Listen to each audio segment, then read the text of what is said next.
दोस्तों नमस्कार। मीन राशि वाले मेरे मित्रों, अब खुलेगा आपकी किस्मत का ताला। करने होंगे बस ये 3 काम। जी हाँ दोस्तों, बंद किस्मत का ताला कब खुलता है और कैसे खुलता है? आखिर आपकी किस्मत आप पर मेहरबान क्यों नहीं हो रही है? क्यों आपको सफलता नहीं मिल पा रही है? क्या आपका कोई ग्रह खराब है या फिर आपके ऊपर कोई दोष लगा हुआ है जिससे भगवान की कृपा भी आपके ऊपर रुकी हुई है? आज के इस वीडियो में हम आपको ग्रहों का दोष ठीक करने के उपाय व अन्य किसी प्रकार के दोषों को ठीक करने के उपाय बताएंगे। साथ ही साथ हम यह भी बताएंगे कि कौन से ग्रह हैं जो खास तौर से आपकी राशि के जातकों को विशेष लाभ देने के लिए तैयार रहते हैं, लेकिन कुछ कमियों के या खामियों की वजह से वे ग्रह आपको सीधे तौर पर लाभ नहीं पहुंचा पा रहे हैं। तो आप कौन से ऐसे उपाय करेंगे जिनसे आपको उन ग्रहों का सीधा लाभ प्राप्त होना शुरू हो जाएगा? जी हाँ दोस्तों, अगर आप इन उपायों को अच्छी तरह से समझ लेते हैं और अपने जीवन में इन्हें उपयोग में लाने लगते हैं तो आपकी बंद किस्मत का ताला खुल जाता है।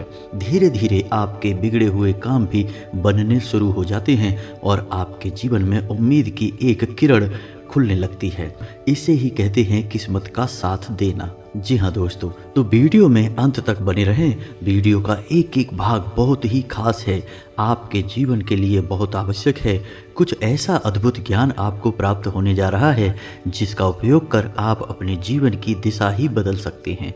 जी हाँ दोस्तों, और वीडियो के अंत में हम आपको एक ऐसा गुप्त लेकिन बहुत ही शक्तिशाली उपाय बताएंगे जिसे एक बार करने मात्र से आपके ऊपर किसी भी प्रकार का दोष लगा हो, चाहे वह ग्रह दोष हो, पितृ दोष हो, मातृ दोष हो या फिर कोई देव दोष हो, हर एक प्रकार का दोष समाप्त हो सकता है। जी हाँ दोस्तों, तो वीडियो को अंत तक देखें। वीडियो बेहद ज्ञान से भरपूर है और आपके लिए आवश्यक है। यह वीडियो चंद्र राशि पर आधारित है और संपूर्ण ज्योतिषीय आकलन के आधार पर तैयार किया गया है। दोस्तों वीडियो की शुरुआत करें, लेकिन इससे पहले हम आपसे निवेदन करेंगे कि कमेंट में पूरे भक्ति भाव के साथ जय माँ भद्रकाली लिखना ना भूलें। माता आपका उद्धार करेंगी, आपको माँ का सीधा आशीर्वाद प्राप्त होगा। साथ ही साथ यदि चैनल पर पहली बार आए हैं तो सब्सक्राइब करके बेल आइकन को दबाना ना भूलें। दोस्तों हम आपके जीवन उपयोगी ज्ञानवर्धक वीडियोज रोज लाते रहते हैं जिससे आपके जीवन में एक नई बदलाव और एक नई ऊर्जा का संचार होता है। तो चलिए दोस्तों वीडियो की शुरुआत करते हैं। दोस्तों ऐसा हमारे जीवन में अक्सर होता है कि बहुत मेहनत करने पर भी हम वहीं के वहीं रहते हैं।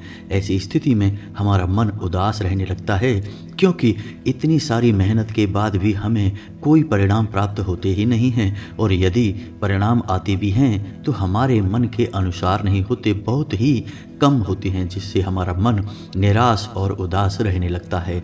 इस स्थिति में जब हम फंस जाते हैं तब हमारे मन में यह सवाल उठता है कि क्या करें, कहाँ जाएं, किसकी मदद लें, किससे सहारा मांगें। और दुख की बात तो यह होती है कि ऐसी विषम परिस्थिति में कोई सहारा कहीं दिखाई ही नहीं देता, दूर दूर तक कोई उम्मीद की किरण दिखाई नहीं देती है। तब ऐसे में हमें केवल भगवान ही याद आते हैं और हम जिस भी भगवान में आस्था रखते हैं उस भगवान के मंदिर में जाकर अपने दिल के हाल उन्हें बताने लगते हैं। बेशक हमें पूजा पाठ का लाभ तो प्राप्त होता ही है, भगवान हमें अगर कुछ नहीं देते तो कष्टों को सहने की ताकत तो दे ही देते हैं। लेकिन कैसा हो कि आपको यह पता लग जाए कि आपके जीवन में जो दोष चल रहे हैं, ग्रह दोष चल रहे हैं, तो कौन से विशेष ग्रह को ठीक करने के लिए किस भगवान की पूजा करनी चाहिए जिससे हमारा वह ग्रह दोष भी नाश हो जाता है और हमें उस ग्रह के शुभ लाभ प्राप्त होने लगते हैं। तो ऐसे में हमारी पूजा पाठ पूर्ण रूप से सफल हो जाती है और हमें कम मेहनत पर भी अच्छे परिणाम प्राप्त होने लगते हैं। जी हाँ दोस्तों, भगवान तो हमसे हमेशा खुश ही रहते हैं। कभी भगवान किसी भी जीव जंतु से, किसी भी इंसान से नाराज नहीं होते हैं। हाँ, केवल इतना हो जाता है कि कोई ना कोई बाधा अवश्य खड़ी हो जाती है एक भक्त और भगवान के बीच में, जिससे भगवान की सीधी कृपा उस भक्त तक नहीं पहुंच पाती है। और इन्हीं बाधाओं को हम दोष कह देते हैं और इन दोषों के अलग अलग नाम होते हैं। तो दोस्तों, हर एक ग्रह का जो दोष होता है उस दोष को समाप्त करने के लिए हर ग्रह के स्वामी या फिर देवता अलग होते हैं। तो यदि हम उन देवता की पूजा करें तो हमारा ग्रह दोष भी समाप्त हो जाता है और हमें उस ग्रह का लाभ प्राप्त होने लगता है। दोस्तों, हम आपको बता दें कि हमारे जीवन में हम यदि रातों रात करोड़पति बनने की उम्मीद कर रहे हैं या फिर चमत्कार की उम्मीद कर रहे हैं तो ऐसा कुछ भी नहीं होता। थोड़ा समय तो लगता ही है और हमें केवल एक कार्य करने से संपूर्ण जीवन बदल जाएगा, यह भी सत्य नहीं होगा। यह भी एक कोरी कल्पना और झूठ होगा। सत्य तो यह है कि हमें छोटे छोटे बदलाव करने होंगे, थोड़े थोड़े प्रयास करने होंगे, फिर थोड़ा थोड़ा हमारा जीवन बदलना शुरू होगा। जी हाँ दोस्तों, केवल एक प्रयास से ऊर्जाएं सकारात्मक नहीं हो जाती, नकारात्मकता समाप्त नहीं हो जाती। यह तो एक प्रक्रिया है जो समय लेती है और मेहनत भी लगती है। तो हम आपको छोटे छोटे कई उपाय बताएंगे जिनको आपको अपने जीवन में शामिल कर लेना है और आप देखेंगे कि कुछ ही दिनों में धीरे धीरे आपका जीवन बदलना शुरू हो जाएगा, आपको एक गति प्राप्त होने लगेगी। जी हाँ दोस्तों, तो अब वीडियो ध्यान से सुने, कॉपी पेंसिल लेकर बैठें। यदि कोई बात आपको समझ में ना आए तो उसे नोट कर लें और अपने जीवन में इन बातों को उपयोग करना शुरू कर दें। हम गारंटी देते हैं कि आने वाले कुछ ही दिनों में यानी 10 से 15 दिनों में ही आपका जीवन बदलना शुरू हो जाएगा, आपको शुभ समाचार प्राप्त होने शुरू हो जाएंगे। तो चलिए दोस्तों, शुरू करते हैं। सबसे पहले हम आपको बता दें कि कई बार हमारे जीवन में ऐसी परिस्थिति बनती है कि हमें ऐसा लगता है कि हमने पैसा तो खूब कमा लिया लेकिन फिर भी लोग हमारा मान सम्मान नहीं कर रहे हैं। हमें जो सम्मान समाज में, परिवार में, हमारे रिश्ते नातों में प्राप्त होना चाहिए था वह सम्मान हमें प्राप्त नहीं हो पा रहा है। जी हाँ दोस्तों, यदि हमारे पास धन दौलत नहीं है और हम प्रयास कर रहे हैं, मेहनत कर रहे हैं, ज्ञान की भी कोई कमी नहीं है, तब भी ऐसी स्थिति हमारे जीवन में आ सकती है कि हमारे जीवन में मान सम्मान की कमी महसूस हो सकती है। कई बार हमारे जीवन में ऐसी परिस्थिति भी बन सकती है कि हमें अपने आत्मसम्मान की कुर्बानी देनी पड़ती है, यानी कि ऐसे लोगों के सामने झुकना पड़ता है, गिड़गिड़ाना पड़ता है जिन लोगों की मानसिक योग्यता आपसे भी कम होती है, लेकिन मजबूरी में आपको ऐसा करना पड़ता है। तो ऐसी स्थिति जीवन में क्यों बनती है? दोस्तों, हम आपको बता दें कि ऐसी स्थिति जीवन में बनती तब है जब आपका सूर्य आपके पक्ष में नहीं होता, या यूं कहें कि सूर्य खराब होता है। जी हाँ दोस्तों, वैसे तो सूर्य एक तारा है लेकिन ज्योतिष शास्त्र में सूर्य को भी एक ग्रह माना गया है और जिस इंसान का सूर्य शक्तिशाली होता है उस इंसान के पास चाहे धन दौलत हो या ना हो लेकिन मान सम्मान की कोई कमी नहीं होती है। जैसे ही वह समाज में पहुंचता है लोग उसके लिए खड़े हो जाते हैं, अपनी कुर्सियां तक छोड़ देते हैं। यह होता है सूर्य के शक्तिशाली होने का नतीजा। साथ ही साथ उसके चेहरे की चमक, उसकी आंखों की चमक इतनी अधिक होती है कि लोग उसकी तरफ देखकर खिंचे चले जाते हैं और उसकी ओर आकर्षित होने लगते हैं। तो यदि आपके जीवन में ऐसा लगता है कि आपका सूर्य खराब है तो आपको क्या करना चाहिए? तो दोस्तों, हम आपको बता दें कि सूर्य को मजबूत करने का सबसे सरल उपाय केवल एक ही है और वह है सूर्य को अर्घ देना। जी हाँ दोस्तों, आज के इस भाग दौड़ भरे जीवन में यह परंपरा बेशक समाप्त हो चुकी है या बहुत ही कम देखने को मिलती है, लेकिन प्राचीन काल में यह बहुत ही आम बात हुआ करती थी जब लोग नहाने के बाद सूर्य को अर्घ अवश्य दिया करते थे। जी हाँ दोस्तों, तो आपको क्या करना है? आपको सुबह सूर्योदय के आधे घंटे के भीतर सूर्य को अर्घ देना है। आप सूर्योदय से पहले जागें, नहाएं धोएं, अपनी दैनिक क्रियाओं से मुक्त होकर सूर्य को अर्घ दें। जी हाँ दोस्तों, और सूर्य को अर्घ देने के कुछ खास नियम होते हैं, उन्हें जल्दी जल्दी से ध्यान में रख लीजिए। पहला नियम कि सूर्य को अर्घ देते समय आपको जो लोटा होता है वह तांबे का ही होना चाहिए और उसे अपने सिर की ऊंचाई से भी अधिक पूरे हाथ सीधे होने तक ऊपर उठाकर सूर्य को अर्घ देना है। अब ऐसे में आपको ध्यान यह देना है कि सूर्य को अर्घ देने की व्यवस्था आपकी ऐसी होनी चाहिए कि जो जल जमीन पर गिर रहा है उसके छींटे आपके ऊपर नहीं आने चाहिए। जी हाँ दोस्तों, दूसरा कि सूर्य को अर्घ देते समय आपने जूते चप्पल नहीं पहने होने चाहिए। तीसरा कि सूर्य को अर्घ देते समय आपका सिर किसी कपड़े से अवश्य ढका होना चाहिए। खुले सिर के साथ सूर्य को अर्घ नहीं देते हैं। चौथा कि सूर्य को अर्घ देते समय यदि हम जल में काले तिल और थोड़ी सी मिश्री डाल लेते हैं तो इससे सूर्य तो बहुत प्रसन्न होते ही हैं, हमारे पितृ भी हमसे बहुत जल्दी तृप्त हो जाते हैं और हमें खुश होकर आशीर्वाद देने लगते हैं। और इसका सबसे बड़ा लाभ यह होता है कि हमारे ऊपर कितना ही भयंकर पितृदोष क्यों न हो, वह समाप्त होने लगता है, धीरे धीरे कटने लगता है। अब आपको एक बात का और ध्यान रखना है कि सूर्य को अर्घ देने के तुरंत बाद आपको वहाँ से चले नहीं जाना है। वहीं आप या तो खड़े रहें या फिर थोड़ी देर कहीं पर बैठ जाएं और बैठकर आपको इस मंत्र का कम से कम 27 बार जाप करना है। जी हाँ दोस्तों, मंत्र को ध्यान से सुने। ओम आदित्याय नमः। जी हाँ दोस्तों, ओम आदित्याय नमः। आपको इस मंत्र का 27 बार जाप करना है। जी हाँ दोस्तों, पूरे भक्तिभाव के साथ सच्चे मन से आप इस प्रक्रिया को अपने जीवन में जोड़कर तो देखिए। हम आपसे वादा करते हैं कि अगले 5 से 7 दिनों में ही आपको शुभ परिणाम प्राप्त होने शुरू हो जाएंगे। आपको अच्छी खबरें, अच्छे समाचार प्राप्त होने शुरू हो जाएंगे और उन लोगों से भी आपको मान सम्मान प्राप्त होने लगेगा जो आपके कट्टर शत्रु हैं और विरोधी हैं। जी हाँ दोस्तों, आप उनकी नज़र में भी हीरो बनकर उभरने लगेंगे। जी हाँ दोस्तों, याद रखिए कि इसका संपूर्ण फल आपको कम से कम 1 से 2 महीने में प्राप्त होना शुरू होगा, लेकिन इसके कुछ संकेत 5 से 7 दिनों में ही दिखाई देने शुरू हो जाएंगे। जी हाँ दोस्तों, अब बात करते हैं कि यदि आपके जीवन में संघर्ष बहुत है, आप मेहनत बहुत करते हैं लेकिन परिणाम या तो प्राप्त ही नहीं होते या फिर प्राप्त होते भी हैं तो वे आपकी सोच के अनुकूल नहीं होते हैं, जिससे आपका मन उदास हो जाता है। जी हाँ दोस्तों, यदि आप नौकरी या व्यापार करते हैं तो यहाँ भी स्थिरता नहीं होती है। कभी आप किसी काम को करने लगते हैं, कभी आप किसी और काम को करने लगते हैं। जीवन में एक भटकाव सा रहता है, स्थिरता नहीं आती है। तो ऐसी स्थिति हमारे जीवन में तब बनती है जब हमारा मंगल भारी होता है, यानी हमारे पक्ष में नहीं होता है। जी हाँ दोस्तों, तो मंगल हमारे संघर्ष को बढ़ा देता है, जीवन में कठिनाइयों को बढ़ा देता है, हमारे जीवन में जो उन्नति है, जो हमारी तरक्की है उसमें बाधक बन जाता है। और इससे भी खतरनाक यह है कि मंगल हमारी मानसिक स्थिरता को समाप्त कर देता है, हमें अंदर ही अंदर बेचैनी का एहसास रहता है। तो ऐसी स्थिति में आपको 2 काम करने होंगे दोस्तों।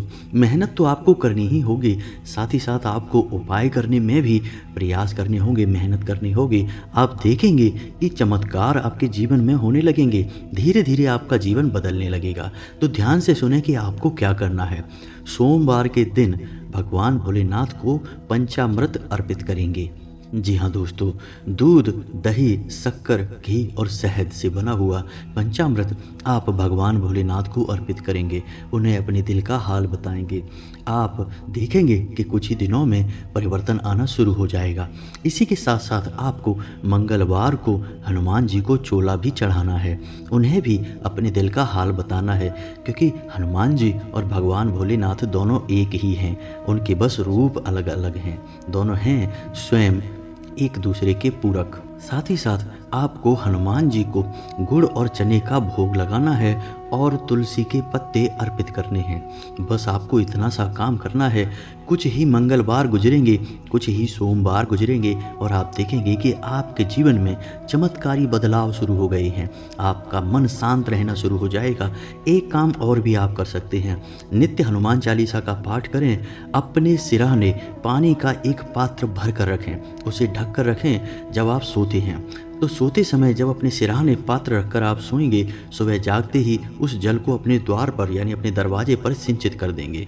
अपने माथे पर एक लाल टीका लगाएं और अपने जेब में एक लाल रुमाल रखें। बस आपको इतने उपाय करने हैं और इसके बाद आप देखेंगे कि आपके जीवन में स्थिरता आ गई है, मानसिक शांति आपको प्राप्त हो गई है और किसी न किसी नौकरी या व्यापार में आपके पैर मजबूती से जम जाएंगे। जी हाँ दोस्तों, और आपका जीवन एक अलग ही दिशा में आगे बढ़ने लगेगा। परिणाम आपके अनुसार ही आपको प्राप्त होंगे, इस बात की हम गारंटी देते हैं। जी हाँ दोस्तों, अब आपको बताते हैं सबसे महत्वपूर्ण उपाय और सबसे महत्वपूर्ण ग्रह की जानकारी।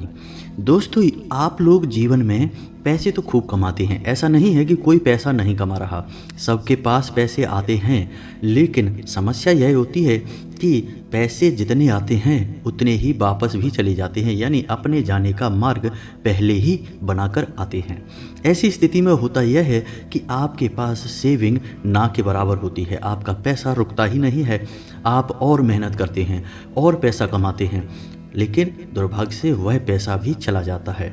फिर आप मुड़कर देखते हैं तो आपका बैंक अकाउंट भी लगभग खाली सा रहता है, आपके घर में भी पैसा ना के बराबर होता है, केवल आपके काम चल जाए। फिर आप सोचते हैं कि इतनी मेहनत कर रहे हैं, इतना पैसा कमा रहे हैं, फिर भी जीवन में कोई स्थिरता नहीं है, संघर्ष लगातार चलता जा रहा है। ऐसे कब तक काम करेंगे, कब तक पैसा कमाते रहेंगे? एक दिन तो थक जाएंगे, तब बैठेंगे, तब पैसा कहाँ से आएगा? ऐसे विचार आपके मन में तो आते ही रहते हैं। एक और स्थिति बनती है जो इसी ग्रह से जुड़ी है, जिसके बारे में हम आपको बताने जा रहे हैं। तो वह स्थिति यह है कि कुछ लोग ऐसे हैं जिनके विवाह में समस्याएं आ रही हैं, प्रेम संबंधों में समस्याएं आ रही हैं। कुछ ऐसे हैं जिनका विवाह हो चुका है लेकिन वैवाहिक जीवन में परेशानियां आ रही हैं, यानी कि एक दूसरे को समझने में समस्या हो रही है, जिससे वैवाहिक जीवन में कलेश लगातार बना रहता है, मानसिक शांति भंग हो चुकी है। तो इन दोनों स्थितियों के लिए एक ही ग्रह जिम्मेदार होता है और उस ग्रह का नाम है बृहस्पति। जी हाँ दोस्तों, बृहस्पति को देवताओं का गुरु भी कहा जाता है और यह सबसे भारी ग्रह होता है, यानी कि इसका प्रभाव सबसे अधिक शक्तिशाली होता है। वैसे तो इसके कई अन्य भी दुष्प्रभाव हैं, लेकिन अभी हम आपको 2 ही दुष्प्रभावों के बारे में बता रहे हैं। तो यदि आपके जीवन में ऐसी स्थिति बन रही है कि मेहनत करने के बाद भी आपके पास कोई सेविंग नहीं है, पैसा रुक नहीं पा रहा है, दूसरा कि आपका दाम्पत्य जीवन या प्रेमी जीवन सफल नहीं है, परेशानियां बहुत बढ़ गई हैं, शांति सुकून भंग हो चुका है, या फिर आपका विवाह ही हो नहीं पा रहा है। जी हाँ दोस्तों, उम्र हो चुकी है, सारे संसाधन हैं, फिर भी विवाह में देरी हो रही है। तो ऐसी स्थिति केवल बृहस्पति की वजह से बनती है। तो आपको क्या करना है? बृहस्पति के लिए आपको भगवान विष्णु का माता लक्ष्मी के साथ पूजन करना है। जी हाँ दोस्तों, गुरुवार के दिन पूजा पाठ करनी है, इसे गुरुवारी पूजा कहा जाता है। यदि आप वैवाहिक बंधन में बंध चुके हैं तो पति पत्नी एक साथ इस पूजा को करेंगे, और यदि आप शादीशुदा नहीं हैं तो आप अकेले भी इस पूजा को कर सकते हैं। तो अब ध्यान से सुने पूरे विधि विधान इस पूजा के कि कैसे यह पूजा आपको करनी है।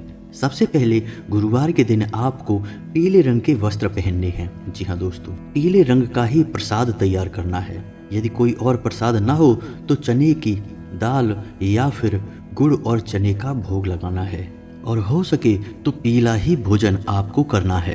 और जो इंसान गुरुवार की पूजा कर रहा है उसे तेल और साबुन का प्रयोग नहीं करना है। यह पूजा आपको घर में तो करनी ही है, लेकिन केले की जड़ का पूजन भी आपको विशेष तौर से करना है। आपको कुछ नहीं करना है, केवल केले की जड़ पर आपको जल में थोड़ा सा हल्दी मिलाकर चढ़ानी है। साथ ही साथ गाय के घी से बना हुआ एक दीपक वहां जलाना है। माता लक्ष्मी और भगवान श्री हरि विष्णु को याद करना है और हाथ जोड़कर नमन करना है। केले की जड़ में भगवान श्री हरि विष्णु का माता लक्ष्मी के साथ वास होता है, तो आपके द्वारा कही गई हर एक बात वहां निश्चित तौर पर सुनी जाएगी। गुरुवारी पूजा के समय कुछ विशेष सावधानी भी रखना आवश्यक होता है। जितना हो सके उतना आपको अपना खान पान सात्विक रखना है, धार्मिक जीवन जीना है और किसी से बहस नहीं करनी है, क्रोध नहीं करना है, और भूल कर भी गुरुवार के दिन अपने नाखून या बाल नहीं कटवाने हैं। महिलाएं गुरुवार के दिन अपने केस नहीं बांधेंगी और ना ही बालों में तेल डालेंगी। पुरुष भी बालों में तेल नहीं डालेंगे। इन्हीं सावधानियों के साथ आपकी गुरुवार की पूजा समाप्त हो जाएगी। गुरुवारी पूजा से बृहस्पति का दोष समाप्त होता है और लक्ष्मी आपके घर में ठहरने लगती हैं। जी हाँ दोस्तों, तो यह तो थी कुछ सामान्य सी जानकारी तो और भी अधिक हो सकती है, क्योंकि समस्याएं भी बहुत ज़्यादा हैं तो समाधान भी बहुत अधिक होंगे, लेकिन वीडियो की लंबाई बहुत ज़्यादा हो जाएगी, जिस वजह से हम इस वीडियो को यहीं विराम देते हैं। यदि किस्मत का ताला भाग 2 आपको चाहिए तो आप कमेंट करके हमें बताएं, तो हम आपके लिए इसके ऊपर भाग 2 भी बना देंगे, जिसमें अन्य ग्रहों की जानकारी और समाधान आपको बताए गए होंगे। तो चलिए दोस्तों, अब आपको बताते हैं वह एक शक्तिशाली उपाय जिसे आपको नित्य करना है और आपके ऊपर से हर एक दोष समाप्त होने लगेगा। दोस्तों याद रखिए कि सुबह के समय भगवान श्री हरि विष्णु माता लक्ष्मी के साथ मृत्यु लोक में विचरण करने के लिए आते हैं, यानी आपके दरवाजे से गुजरते हैं, और शाम के समय भगवान भोलेनाथ माता पार्वती के साथ विचरण पर आते हैं तो आपके दरवाजे से गुजरते हैं। तो अब आपको सुबह और शाम का उपाय यह अवश्य करना चाहिए। सुबह के समय आपको अपने घर के दरवाजे खुले रखने चाहिए, घर के दरवाजे की सफाई करनी चाहिए, जल का सिंचन करना चाहिए और एक चौक बनाकर एक दीपक जलाना चाहिए। इससे भगवान श्री हरि विष्णु बहुत प्रसन्न होते हैं और माता लक्ष्मी को यह आदेश दे देते हैं कि इस इंसान के घर में जाकर निवास करना शुरू कर दो। जी हाँ दोस्तों, यह बहुत ही अच्छा उपाय है।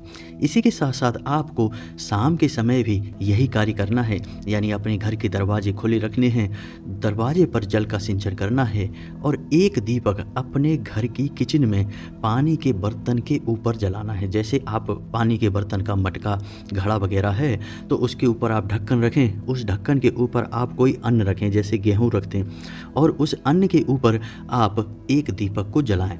जी हाँ दोस्तों, और जब आपका दीपक ठंडा हो जाए तो वो अन्न जो आपने रखा है उसे एक जगह एकत्रित कर लें। फिर आपके दरवाजे पर कोई मांगने वाला आए तो उसे वह अन्न दान कर दे। ऐसे में आपके घर में माता लक्ष्मी हमेशा के लिए वास करेंगी। भगवान भोलेनाथ की और भगवान श्री हरि विष्णु की आपको असीम कृपा प्राप्त होने लगेगी। आप इस उपाय को करके देखें, कुछ ही दिनों में आपका जीवन बदलना शुरू हो जाएगा। हम इस बात की आपको गारंटी देते हैं। जी हाँ दोस्तों, फिर भी हम जाते जाते आपसे यही कहेंगे कि रातों रात चमत्कार नहीं होते, रातों रात जीवन नहीं बदलते। मेहनत लगातार करनी पड़ती है, कुछ उपाय और उपचार भी करने पड़ते हैं। धीरे धीरे जीवन में बदलाव आने शुरू हो जाते हैं और एक दिन हम पीछे मुड़कर देखते हैं तो हमें लगता है कि कल हम कहाँ थे और आज हम कहाँ आ चुके हैं। यानी कि जमीन आसमान का अंतर आ चुका है। आपके जीवन में भी सदगति होगी, आपका भी जीवन पूर्ण रूप से बदल जाए। माँ भद्रकाली आपको आशीर्वाद देंगी। कमेंट में पूरे भक्तिभाव के साथ जय माँ भद्रकाली लिखना ना भूलें। यदि आपको हमारी जानकारी अच्छी लगी हो तो वीडियो को लाइक भी अवश्य करें, और यदि भाग 2 चाहिए तो कमेंट करें, हम भाग 2 भी बना देंगे। मिलते हैं अगले ज्ञानवर्धक वीडियो में, तब तक के लिए धन्यवाद।